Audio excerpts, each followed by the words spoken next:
واحد السؤال ديما كيتعاود، واش التصواب ديال الالعاب صعيب وخاصو تيم وشحال من سوس باش تقدر تصاوب لعبه زوينه وناجحه؟ فالاجابه بكل بساطه هي لا. لذلك معكم الموت شو، اليوم غادي نشوفوا اكثر العاب مشهوره وناجحه واللي صوبها شخص واحد فقط.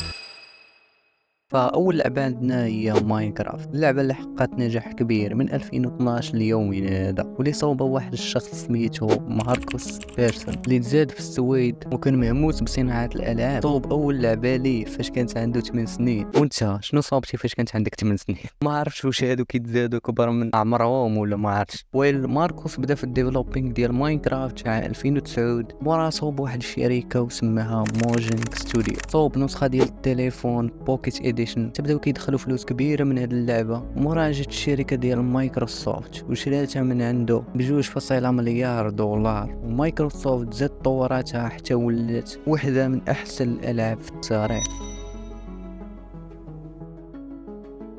ماينكرافت موراها جي تي اي 5 وموراها تيتريس، ثالث اكثر لعبه مبيعا في التاريخ وتباعت اكثر من 10 المليون ونص. كون ما لعبش هاد اللعبه، من احسن الالعاب من عام 1985، وهو العام اللي صوبها فيه الديفلوبر الروسي اليكسي باجينتو. ترى خونا خصنا نديرو عليه فيديو كامل، قوة ما القصه ديالو مؤثره وناضيه. المهم اليكسي صوب اللعبه في 1958. ديك الوقيته كانت واحد الحرب بارده ما بين امريكان وروسيا، واللي كانت الاتحاد السوفيتي في داك الوقيته. اكيد اليكسي كان خدام مع الاتحاد السوفيتي وكان كيبغي الالعاب ديال البازل والتركاب، فصوب هاد اللعبه وسماها تيتريس. وتيتريس بالاغريقي كتعني رباعي، حيت كاع الاشكال اللي فيها رباعيين. ولات اللعبه مشهوره وكلشي كيلعبها، ولكن للاسف ماشي كلشي كيمشي كيف ما هو مخطط له. الاتحاد السوفيتي خداو ليه الحقوق ديال اللعبه، واللي حتى مشى هضر على حقه غادي يدخلوه للحبس. وبداو كيدخلوا ارباح ديال اللعبه اللي خاص ياخدها اليكسي بوحدو. بداو كياخدوها هما، واليكسي ما دخل حتى حاجه من هاد اللعبه. موراها فاش تفكات الاتحاد السوفيتي، مشى اليكسي الامريكان وعاونوه شي محامين باش يرجع الملكيه ديال اللعبه، وقدر يرجع الملكيه ديالها وكيقدر يدخل منها اكثر من 3 مليون دولار. ولكن كون ما داروش ليه داك البلان كان راه قدر يدخل اكثر من هذا الشيء بالاضعاف المضاعف. فيب اللعبه الاسطوريه صوبها شخص واحد في اثناء الحرب.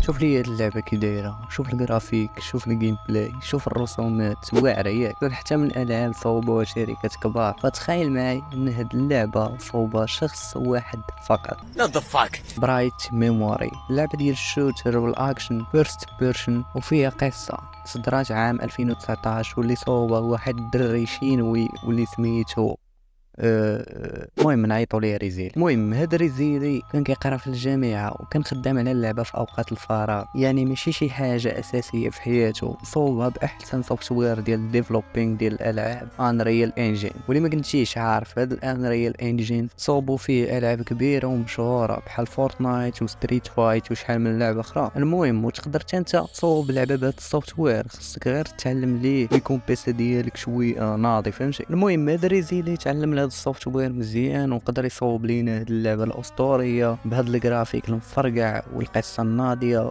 واللي لقات اقبال كبير من الكوميونيتي ديال الجيمرز. اللعبه الرابعه عندنا هي بلاير اناو باتل جراوند ولا بابجي. تقول لي ويت، ماشي هاد اللعبه خدام عليه شركه كبيره وكذا؟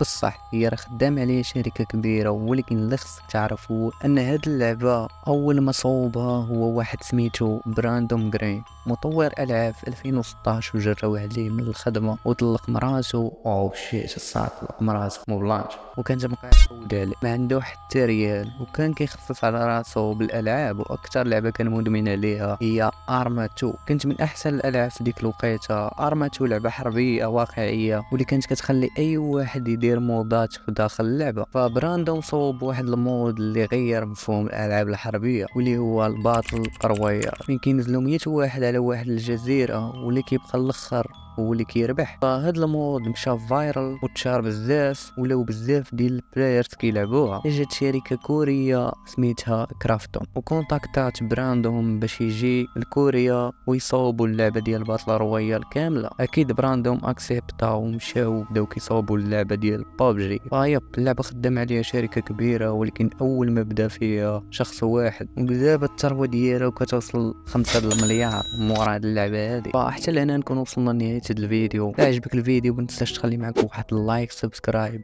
باش نزيد ندير فيديوهات اخرين. وبلان اخر، الا كنتي باغي العاب فابور ورسميين بالطريقه الشرعيه ماشي كراك ولا اكونطات ديال ستيم، فراه كاين واحد السيرفر ديالي واللي فيه واحد الروم سميتها فري جيمز، تمشي ليها وغادي تلقى تما الالاف ديال الالعاب فابور اللي كتحطهم ستيم وايبيك جيمز. تقدر تما تلقى اي لعبه بحال فورزا كنت حطات مؤخرا واللي خداها بصحته. فهادشي اللي كاين. نشوفكم شي فيديو جديد. تهلا.